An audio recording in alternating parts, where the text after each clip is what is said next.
Hello friends, இன்றைக்கி என்ன ஹெல்த்தியான ஒரு காலை டிஃபன் தான் பார்க்க போகிறேன். காலையிலாம் சரி ஈவினிங்லாம் சரி நான் காலையிலேக்கு சாப்பிட போகிறேன். என்னென்னா பால் பணியாரம், செட்டிநாட்டு ஸ்பெஷல். ரொம்ப ரொம்ப உடம்புக்கும் ஹெல்த்தி, குழந்தைங்களுக்கும் ரொம்ப பிடிக்கும். இது ரொம்ப நல்லா அந்த சுடும்போதே நல்லா மொறுமொறு இருக்கும். அதுக்கு தேவை தேங்காய். என்னென்னு சொல்லிருப்பாங்க, ஒரு கப்பு இது உளுத்தம்பருப்பு எடுத்திருக்கேன். அதே மாதிரி அதே கப்பில் பச்சரிசி நல்லா ரெண்டும் ஒரே அளவாக எடுத்து வச்சுக்கோங்க. தேங்காய் அதுக்கு அரை மூடி.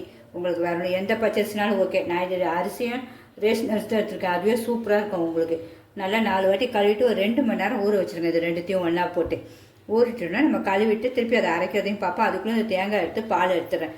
ரொம்ப டேஸ்ட்டாக இருக்கும். எல்லாருமே செஞ்சு பாருங்கள். இந்த தேங்காயோட ஒரு 2 ஏலக்காவும் போட்டு அரைச்சிடுறேன். உங்களுக்கு வீட்டு தேங்காய்னாலும் ரொம்ப இனிப்பு நல்லாயிருக்கும். இல்லைன்னா நல்ல தேங்காய், நல்லா இனிப்புள்ள தேங்காய்னா ரொம்ப டேஸ்ட்டாக இருக்கும். பால் நல்லா திக்காக எடுத்துடணும். தேங்காய் பால் எடுத்துட்டேன். இதுக்கு ஒரு கரண்டி சர்க்கரை போட்டிருக்கேன். போட்டு நல்லா கலக்கி வச்சுக்கணும். இனிப்பு பத்தலைன்னா கொஞ்சம் போட்டுக்கலாம். ஆனால் ஒன்றுலேயே நல்லா இருக்கும். திக்காக தான் எடுத்து வச்சுருக்கேன். அப்புறம் நம்ம உளுந்தையும் அரிசியும் அரைக்க போகிறோம். அது என்னென்னா நைஸாக நல்லா மழைன்னு அரைக்கணும். நல்லா வடைக்கு அரைக்கணும். நல்லா கட்டியாக அரைக்கணும். நல்லா மழைன்னு அரைச்சா தான் நல்லா அழகாக பொப்பி நல்லா முறுன்னு வரும். இப்போ அதையும் அரைச்சிடுவோம். 2 மணி நேரம் நல்லா ஊறிடுச்சு. தண்ணியும் இல்லை, எல்லாம் வடிச்சிட்டேன். நம்ம இதை கழுவிட்டு ஊற வச்சோன்னு எடுத்தோன்னா கூட திருப்பி ஒரு 2 வாட்டி அரைச்சிருங்க. ஏன்னா அப்போ தான் நம்ம இந்த உளுந்து ஒரு மாதிரி வாடை வராது. நம்ம செய்கிற பலகாரத்துக்கெல்லாம் ஒரு 2 வாட்டி அரைச்சிருங்க. அரைச்சி கழுவிடுங்க. நல்லா தண்ணி வேணால் சும்மா லைட்டாக தெளிச்சிட்டு அரைங்க, வேறு ஒன்றும் இல்லை.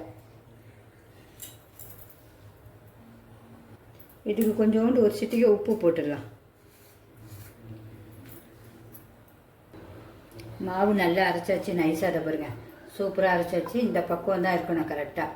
இப்படி எடுத்தால் இப்படி அழகாக வேணும். நல்லா மெளியே, ரொம்ப தண்ணியாக இருக்கக்கூடாது. கையிலே கொஞ்சம் கொஞ்சமாக எடுத்துட்டு நம்ம தண்ணி தொட்டும் போட்டுடலாம்.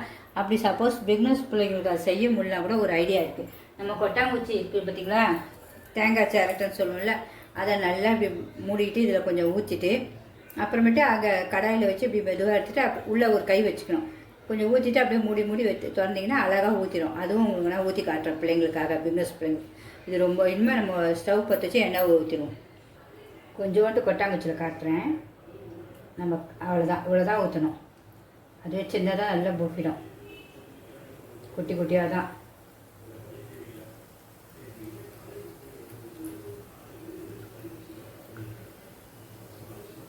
தெரியாத பிள்ளைங்களுக்கு தான் இது. நல்லா கையிலே எடுத்து போட்டுருவோம் அழகாக. அவ்வளோதான். இந்த கையிலே போடுறோம் பாருங்க. சும்மா சின்னதாக நல்லா பொப்பிடும்.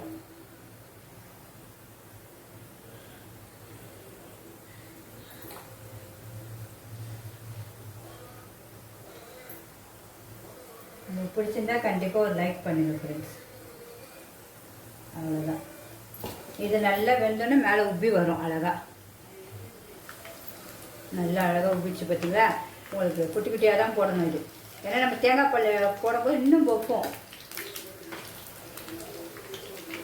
நல்லா மொறுன்னு இருக்கும் பாருங்கள். வெறுமா சாப்பிட்டே குழந்தைங்க அவ்வளோ அழகாக விரும்பி சாப்பிடும்.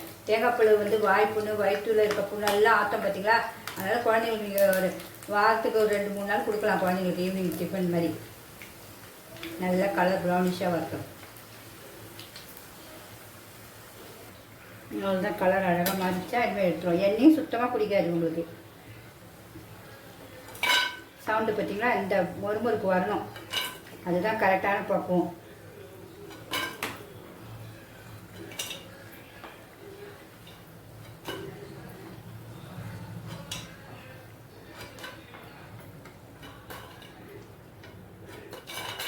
சவுண்டு கேட்குதா? இந்த மாதிரி அடுத்தது போட்டுருவோம். இந்த மாவு புளிக்கலாம் வேண்டாம், அப்படியே நம்ம ஊற்றிட்டு நம்ம அப்படியே பொப்புது பாருங்கள். போட்டோடனே அதுதான் மெயின். நம்ம கையிலே போட்டுடலாம். எனக்குலாம் நல்லா பழக்கம், அதனால் அப்படியே போட்டுருவேன்.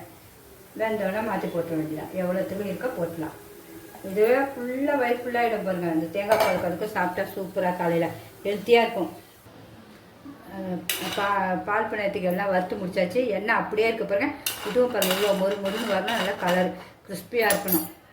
பாருங்க சவுண்டை எப்படி சுடுது. ரொம்ப சவுண்டு இந்த மாதிரி கேட்கணும். நல்லா பார்க்க எவ்வளோ அழகாக இருக்குது பார்த்தீங்களா. அந்த கலர் வந்தால் தான் அது டேஸ்ட்டு உங்களுக்கு. எண்ணெயும் சுத்தமாக குடிக்காது பாருங்க.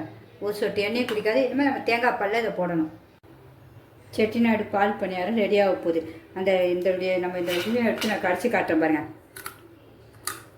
இப்படி இருக்கும், நல்லா முறு சாப்பிடே சும்மா அப்படியே சாப்பிடலாம். எவ்வளோ முறுமுறுன்னு பார்த்தீங்களா? இனிமேல் இதை தூக்கி இந்த சூடோடு அப்படியே பாலில் போட்டுடணும். சாப்பிட்டு பார்த்தீங்கன்னா போட்டு ஒரு 5 நிமிஷம் ஊற வச்சுட்டு நீங்கள் சாப்பிட்டீங்கன்னா என்ன ஒரு டேஸ்ட்டாக இருக்கும். தேனாம இந்த மாதிரி இருக்கும் பாருங்கள்.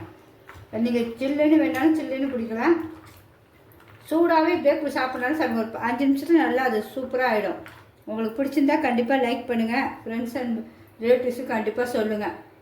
நான் ஜஸ்ட் பிடிச்சி பார்க்குறேன் பாருங்கள் டேஸ்ட்டு. பா வேறு லெவல் சொல்லவே முடியல. அந்த தேங்காய் பால் டேஸ்ட்டு, ஏலக்காய், அரிசி, உளுத்தம்பருப்பு எல்லாம் சேர்ந்த டேஸ்ட்டு சூப்பராக இருக்குங்க. Okay bye.